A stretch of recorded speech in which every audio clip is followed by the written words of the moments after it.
are Democrats in their districts because it's in district work period. That's a thing. Yeah, you might know it better as recess. Is that why they haven't been in Washington all month? Yes, Dumarella. But they've been introducing bills, so I thought they were in DC. That's because they're still working. And here are some of those ways now. Sam Liccardo introduced the SUN Act, which stands for Safeguarding the Use of the National Guard, which would basically force Trump to be transparent with taxpayers about what's happening. Don't you usually start with Luz Riva? She was one of the co-sponsors. Okay, what else? Did you watch the Daily Blueprint today? No, everyone tells me it's boring. Well, I find it incredibly exciting, but you do you. The DNC is going all in on supporting Gavin Newsom in Prop 50. What's that? That's what the Election Rigging Response Act will be called on the California ballot. Oh, more people should be calling it that. I agree. And then Hannah went into making fun of JD Vance's trip to Georgia, including how he was touting the ugly Trump care at the same time as Evans Memorial Hospital announced they might have to close their ICU. I didn't know that was happening. You would have if you watched today's Daily Blueprint. Okay, you made your point. Move on. Mark Takano is making sure that everyone in California Assembly District 63 votes by Tuesday. What's Tuesday? They have a special election. Our candidate is a guy named Chris Schultz, and he definitely has a shot at winning, but a Democrat hasn't won there since 2020. Anything I can do to help? Yeah, post about it. All right, what else you got? Rob Menendez led 22 of his Hispanic caucus colleagues, writing a letter to ICE demanding that they rescind their advance notice policy. Why do you keep showing me letters? Because they are a paper trail. Also, in this case, it's one of many things that have already been done, including a bill that was introduced. I always thought all they did was the letters. Yeah, I still don't understand why anyone thinks that. Okay, next. Becca Balint is in Glen Falls, New York. Hey, doesn't she represent Vermont? Yeah,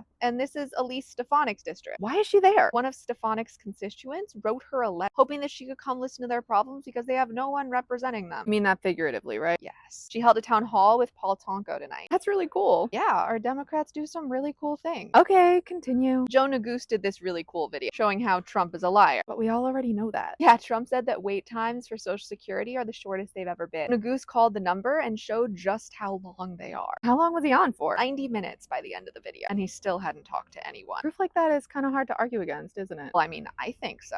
Okay, you can stop now. I get it. This has been today's installment of Dumarella Gets Schooled. I hope that you're learning that our Dems are fighting back, just like Dumarella is. If you made it to the end of this post, comment with 7 words to help the algorithm. And a hospital, because we all need to keep track of which ones are closing. And if you watched or read any of these stories, comment with what you learned. And a ballot box, because if you are in California Assembly District 63, you have an election on Tuesday, and you should have already received your ballot. Our voices are a superpower, but only when we use them.